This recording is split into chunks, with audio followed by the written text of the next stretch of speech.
Hello everybody, this is Conquering History Games, and welcome to a brand new campaign on the channel. Today we are going to be playing as the Combined Syndicates of America.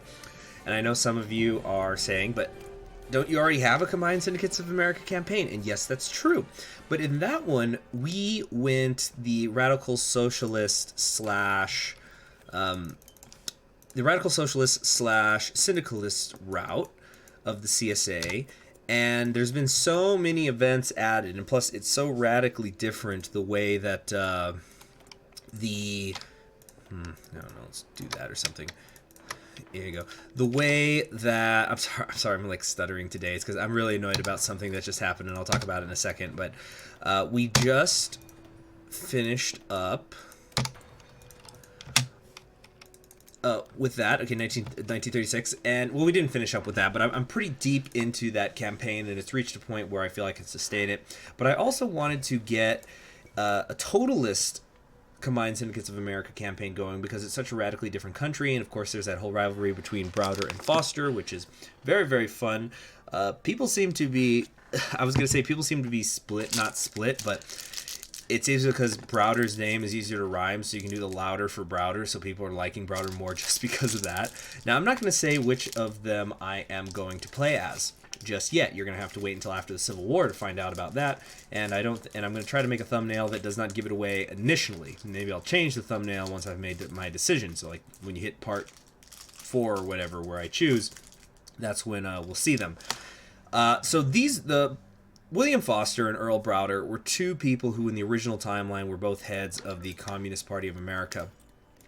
And they had their friendships, they had their differences over the years. We'll go ahead and form the coalition. And they've really expanded upon that in Kaiserreich, where of course the CSA is much stronger than it normally would be. By the way, I'm just skipping through all of these events because I've already recorded this before, and I accidentally overrode the save file, so I have to do this again. So that's why I was like a little pissed there at the start. Anyway, now, I don't think people really know a lot about Earl Browder and William Foster, certainly not enough to understand the differences between them. The question I'm constantly seeing being asked is, which one's Trotsky and which one's Stalin? That's what I want to know. And, you know, there's more communists in the world than just Trotsky and Stalin. And so what I did is I went to my university library and I thought, let me read up on these guys before I do a campaign on them. So I was looking them up, and these two were some very, very prolific writers. I must have like a dozen books between the two of them that I ended up checking out. Browder's talking about creating a Soviet America, and let's see, which of the... I don't know, I guess it doesn't really matter. There we go. Okay, Browder talking about the creation of Soviet America. Not Browder, pardon me, Foster. Browder writing about what is communism. They're writing in the 30s, they're writing in the 40s, trading jabs and ideologies with one another. Some of this stuff was private, some of this stuff was internal, but really interesting backgrounds for both of them, watching their journeys. Okay, so I really want you guys to let me know in the comments who you think I should pick. I've already decided, by the way, who I am going to pick. And I'm going to not really talk about them personally too much until we actually get to them, because I just want to hurry up and get through this early part of the game. Let's get through the Civil War kind of quick. But let me assure you, it's going to be a much differently played game than my regular Combined Syndicates of America run. We're not going to be having folk music at the end of each episode. It's going to be a little bit darker than that. Actually, can I? No. Yeah, so we're just 5-speed slamming our way through this. I'm probably going to stop right before the Civil War actually begins. That way part 2 can have the action. But I had considered not even doing this part and just jumping to the Civil War. But I did not want accusations of cheating. Plus also this way, we get to see how the world develops first. I'm also using the Access font mod for the first time ever in a YouTube campaign. I just thought it was a good aesthetic for what we're going to be doing. Alright, down here in France, They've restored the kingdom. Alright, keep going, keep going. None of these focuses matter. Panama's backing down from Costa Rica. Cool. What's going on over here in India? Market liberals have taken charge, and old Eddie, is in charge of India. How about the Arabian War? One of these days, we'll see Jabal Shammar win in a YouTube campaign. I've seen them win, but never in something I was recording. Okay, violence against politicians is happening. Let's get as much industry stuff done as we can. Quinty Quee's Destiny, VIP. Philip Snowden's still doing his stuff.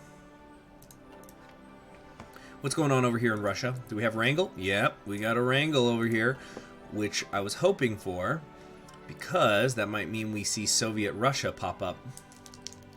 Now, of course, it's passing of Big Bill Haywood. Pause it if you want to read it. I just want to get through this first year quickly. I'm really annoyed with myself for having overwritten that save file. I guess I should assign some people here. Whoa, I don't know.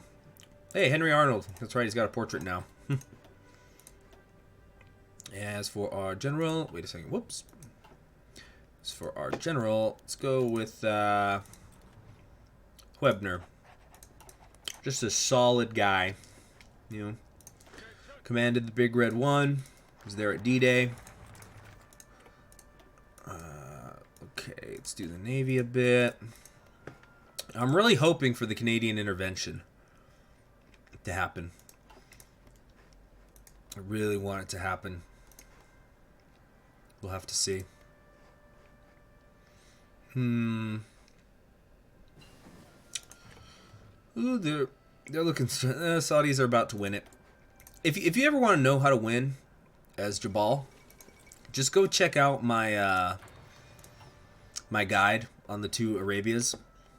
It's actually very, very easy to win as Jabal Shammar. You don't really even have to you don't have to like cheat or anything. You can easily do it every single game. At least I think it's easy. I've never claimed to be the best player. Okay. So Carles has assumed control. Got social conservatives here.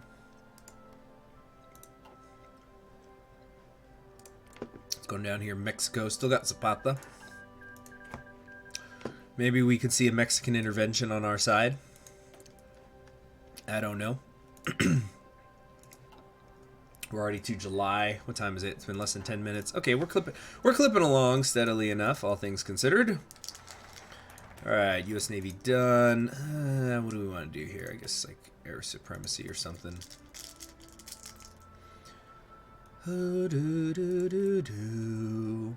Market liberals. Capitalists, you say? We'll tear them to shreds, you say? Whoops. Still paused there. What's going on over here in Japan? They are passing the National Security Act, so... Well, we don't know if they're going to pass it, but they're doing something with it. We'll have to see soon enough. Mongolia is going after Ma Click. Let's see if we get one of those games where Ma Click wins. They do have Tibet helping though. Usually with Tibet, that seems to be the difference maker, is if Tibet helps or not, draws off some of Ma Click's divisions. All right. Just waiting around. Gone with the wind. I don't know, it doesn't matter. Just some special election things happening. There go the Indo-Chinese.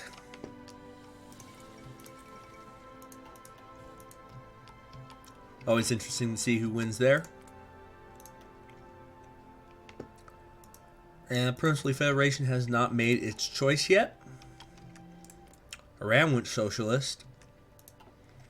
Not something you see every day.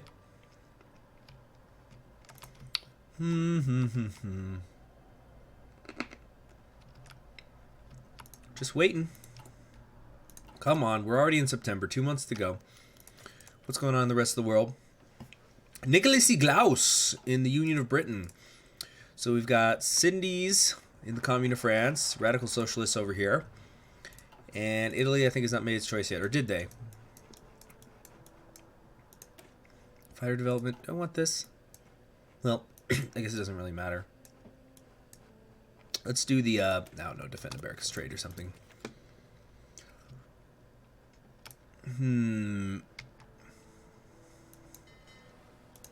Well, might as well merge those.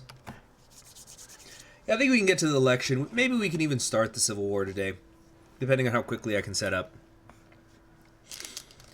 But yeah, as I'm saying, over here, Socialist Republic of Italy.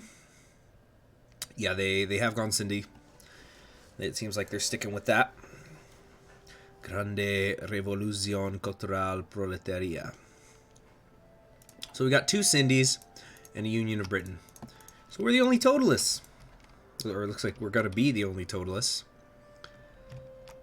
Norway's probably not going to go socialist.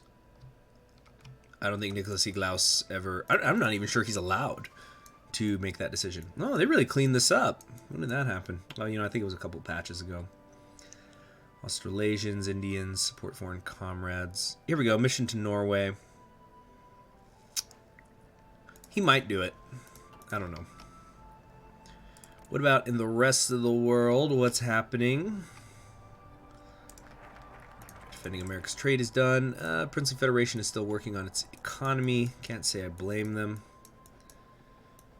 Alright. Let's do... Destroyer models. Yeah, whatever. Coast Guard.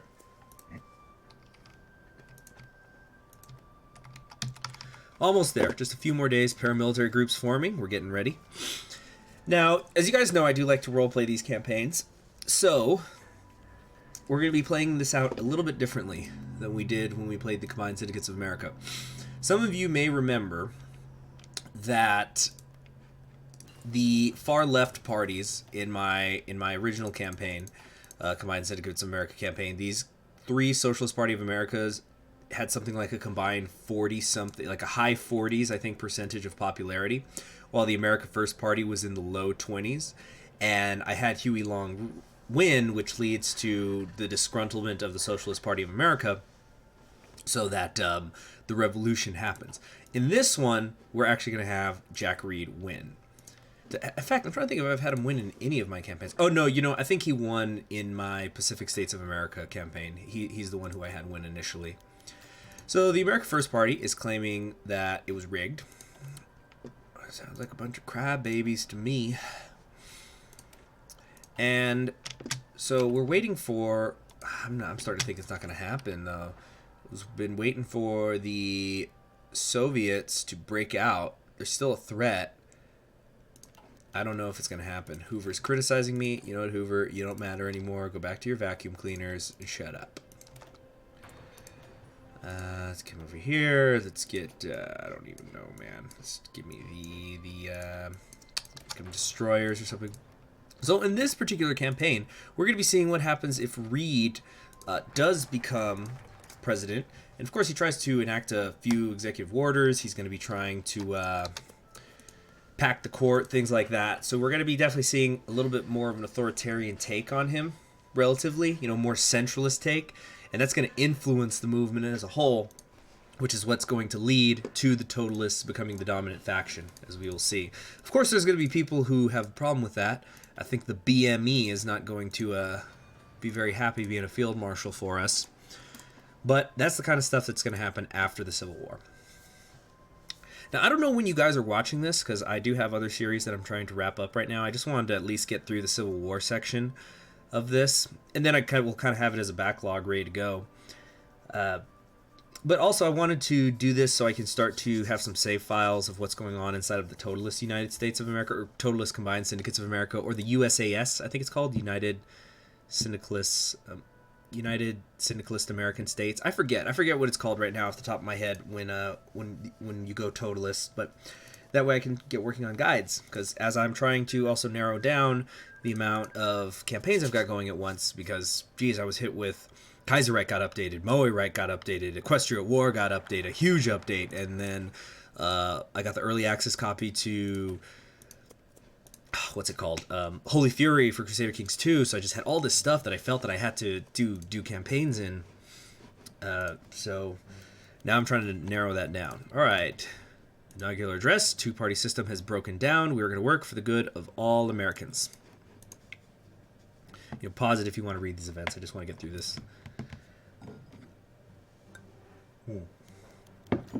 Okay, Executive Order 7080, directing the Secretary of Labor to protect workers' rights. Recognize the union's right to exist, engage in collective bargaining without exception, and forbidding yellow dog contracts from existing, which I talked about that in my other campaign, I think. Will the unions rejoice? Many in the country denounce the executive order as a tyrannical act of the executive branch. For the union makes us strong. All right, what's going on in the rest of the world? Germany is authoritarian democratic. They're actually almost done with Black Monday already. Good for them. The bourgeoisie are furious. Oh no, I thought they were just going to lay down as we effed them up. All right, Mongolia has taken my click. They finished that up. And he's about to declare himself. Opposition declares Reed is a tyrant, comparing me to Vladimir Lenin, almost gloating that Reed would share Lenin's fate. Shut up, Long. Because, of course, in this timeline, Lenin got assassinated. Yep, I don't think... I think if it was going to happen, it would have happened already. The Russian Civil War. Too bad. Executive Order 7089, directing the Secretary of Commerce to temporarily take possession of and operate the facilities of certain financial companies. Basically, we are occupying Wall Street. We're taking the Wall Street people. And Quentin Roosevelt is actually filibustering that, not an American First Party member. The Supreme Court is going to hear challenges to what we've been doing. It's almost upon us. All right, Executive Order 7100, basically taking control, nationalizing the drilling and mining companies, including Standard Oil. Now this is key because I'm pretty sure this is all based. Well, it's not just this event, but this is based in the for things like the Ludlow massacre, where we're just defending the workers' rights. That's what that one was. The Ludlow massacre of the mining workers and the women and the children down in Colorado. Oh, let's expand the dockyards. Down in Colorado, you know, I actually was over the summer going up to Denver for a friend's wedding. Violence and chaos is spreading. And when we were heading up there, because I was carpooling, and we noticed a sign directing that there was the Ludlow Massacre Memorial off of the highway, which really surprised me, because the first thing I go is, the government built a Ludlow Massacre monument? You'd think that'd be one of those things they just don't want to talk about anymore. Clashes between Minutemen and police. And of course, we had to get to the wedding. We had to get to the rehearsal dinner and stuff. So we just kept driving through. But on the way back, we thought, let's pull off over here. We're kind of curious, and we saw it. It's not a huge memorial, but it turns out it's privately owned. It's owned by a union, so that's why they set it up. MacArthur marches onto Washington. He was informed by somebody close to his staff. Who could that have been?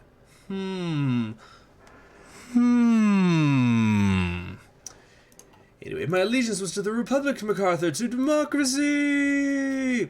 President Reed declares the Second American Revolution. President Reed has escaped to Chicago and has declared that MacArthur is a traitor to all the people of America, pardon me. He and his followers have taken control of the Steel Belt, and many are starting to listen to his call for revolution against MacArthur and the bourgeoisie. The revolution has begun. Stand by the workers, play as the CSA. Okay, cool. So now we gotta pause it now. There goes Huey. Okay. Take a deep breath. Let's figure out what we're going to do here. So first thing I'm doing different. We're going to be doing the People's Liberation Army. What separates us from capitalists is we do not impose an artificial barrier between the attitudes civilians and the military exert. A People's Liberation Army, as approved by Congress, will unite Americans living under slavery with their families in socialism. All right, we're going to do that first. Now, I know we're about to get a bunch of other stuff here, but so let's just queue some things up. We got the support equipment. I want motorized. I want towed artillery coming in. The tanks, I think, can wait. Hey, they actually start with heavy tanks now. Okay, what else do we want? Maybe we can get a few fighters going. Some close air support. I think that's fine. All right, research slots. We got a lot of them open here. We want to work on our industry. We want to pick up radio. I need to pick a land doctrine, and I don't know which one I want yet, but I do need to pick a quick. Basically, do I do industrial warfare or I do centralized command? Let's read each of these. The war effort reaches into the factories and the very core of industrial unions. The IWW has impressed the very real industrial war we face as a national effort against the forces of capitalistic industry. Trench warfare on the American continent can be brutal. We know from experience that fighting in Appalachia is biased towards the defender, despite that's probably referring to the Mingo Wars. Despite our better nature, we must employ the heaviest artillery shells in order to force our enemies to retreat. We can do centralized command. The days of militia warfare and undisciplined military action cost us too many lives unnecessarily. For the sake of the soldiers and civilians, we must unify our military high command under the Central Committee so we can directly ensure safety of Americans at risk. Officer training. We have made the bold decision to train officers in the frigid lands of northern Michigan. Classrooms may not be as well equipped as West Point, but our officers will receive an education in hard knocks that will prove the syndicate's worth more than its refinement. There's an easy argument to be made for each of them. However, we're going to be totalists. We're all about centralization, and plus, I think that whole concept of the officers being trained up in northern Michigan, that could easily translate to like a commissar kind of system, I figure. So we're gonna, I think, do grand battle plan. Yes. Yeah, and I'm probably gonna do infiltration. Wait, is it infiltration? Yeah, to get the extra land night attack. Yep, just superior firepower is kind of boring to me at times, but I've got a lot of plans. Okay, shovel is often the best weapon of any infantry. Units learn the value of entrenching in any position they take up. Alright, so we got that. It's only 1937, so maybe we can go for the better artillery for right now. Yeah, I think that will be a good idea. Alright, next, we got some free civilian factories. Let's get some military factories being built there. Besides that, speaking of Michigan, let's build some infrastructure there, and also in Wisconsin, we got some free dockyards. Don't really care about that. So let's slow it down and let some time pass so we can get the event pop-ups. What I'm probably going to do is just organize everybody, and in the next episode, we will set everything up. All right. So it looks like the war has begun. Uh-oh. What the heck? Why is there American Union State people up here? It's dumb. All right. Now, we got a lot to do here. How many? All right. We've got, whoops. We've got 116 divisions available to us. So, we need to figure out just what we're doing here. Okay, there's 26 of you guys here. So we'll probably do, let's get these together. Something like that. There we go. We got 8 of you covering the Canadian border. These are all just revolutionary militia. Okay. Now, let's get this guy surrounded first. The rest of you over here, select you all. More revolutionary militia. We got National Guardsmen, actually, a lot of them. There we go. We want some of you here, like so, and a couple of you. Yeah, that's fine. Okay, moving south. Let's see. 10, 24, 24. Okay. Do something like this. Of course, we want you guys covering this strait near Dover. Nice. We got some motorized here. They are, geez, we got a lot of green divisions. They must have updated again. You know, that's something I've really been struggling with about is when the time comes to do the Combined Syndicates America guide again, or just any of them again. I don't know how much detail I'm going to go into regarding the Civil War because they're constantly updating it, and I get it. They're trying to refine it. It's just making things a little annoying for me at times. All right, let's do something like this. And plenty of infantry equipment. Do I really want to be trading for rubber during the war? I think I might just have to suck it up, Buttercup. Okay, so we got insufficient resources. We do have some factories. Let's keep working on this. Brings me to 10, 10, 16, 18, 20, 24. Okay. Midwest.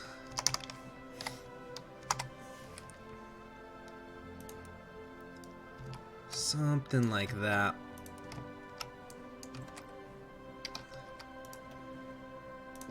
Okay. Now we got our tankies here. Under, who do we want? Yeah, we're gonna have Maurice Rose be our field marshal. So let's do something like this. Army group led by, well, we can't pick him yet. So for right now, we'll take you guys, put you under Eddie. And how's everybody else doing? Okay, we still have a lot of divisions. Wait, it says we've only got 22 here. Oh yeah, 22 there, 2 there. All right. Next. That puts us up to 20, 24. Okay, this is here we go. Central front. I know this is taking a little while, guys, but that way in the next episode we can just jump right into it. Now, for this field marshal, of course, we're going to have Smedley. And what's that leave us with? We got like 4 divisions here. Yeah, the 7 that are left over. I think I might actually just place these guys with the tankies, so they can just sort of come in and fill in those areas. Now, next, we're going to do something like that. Okay. Alright, now, of course, the key is going to be to take New England quickly if Canada does not jump in. I don't see any other divisions spawning within my borders, so that's good. Happy about that. Now, over here near Washington, I think let's get Milton Wolfe. The Central Front, we want Joseph. Actually, yeah, Joseph's fine. And then over here, who else have we got? Yes, the New England Front. Oops. Let's put you guys under maybe Oliver Law. Yeah, you know, Oliver Law just hung out on the Canadian border last time, although he did some impressive things. So speaking of hanging out on the border, you are going to go to Benjamin here. Who's left?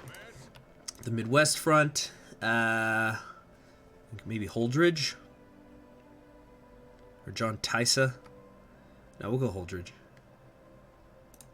Okay. So that's everybody, except we need to get the command points up so we can get Maurice Rose in charge here. Great.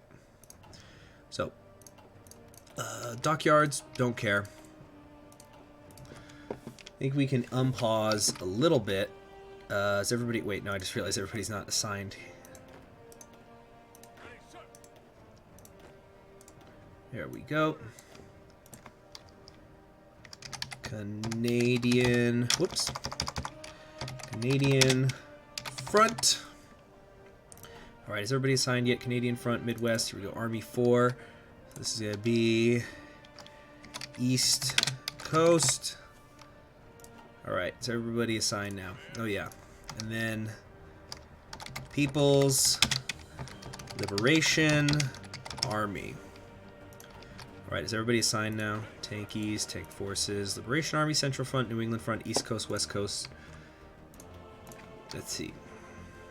Second American Revolution. Whoops. Alright. Well, maybe we can kind of get started a little bit here. But mostly...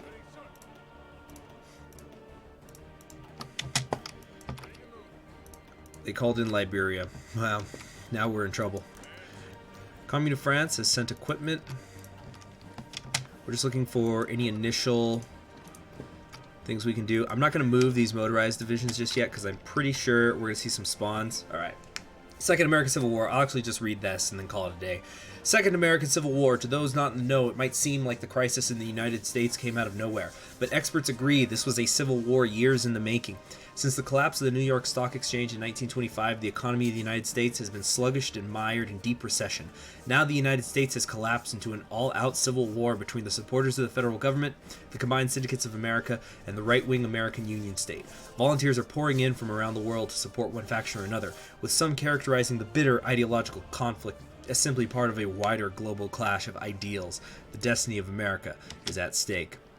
Alright, March 14th, 1937, in the next episode, we will begin the Civil War. We're going to have to see what happens with New England. It's really nice if we can grab it. If not, so be it. We're just going to, I think we've got some areas we can push into. It already looks like they're consolidating around Washington, so we might have to surround it and hang on for a little bit. But, also, let's take a look at these motorized divisions.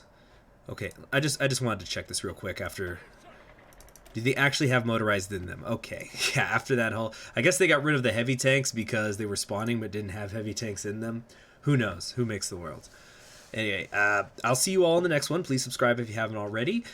And click the bell so you're always notified whenever a new video on the channel goes up. I hope you are going to enjoy. And as I said at the beginning of the video, please let me know in the comments who you think I should pick. Like, again, I've already made my choice, but I would love to hear your arguments. Maybe you can change my mind. Should I go with William Foster after the war, or should I go with Earl Browder? And somebody come up with a thing that rhymes with Foster that could be like a chantable thing, because nobody seems to know exactly anything. Basically, nobody seems to know anything about either of them, so they just go, louder for Browder! It's just like, have some substance, people. I'll see you all in the next one. Bye.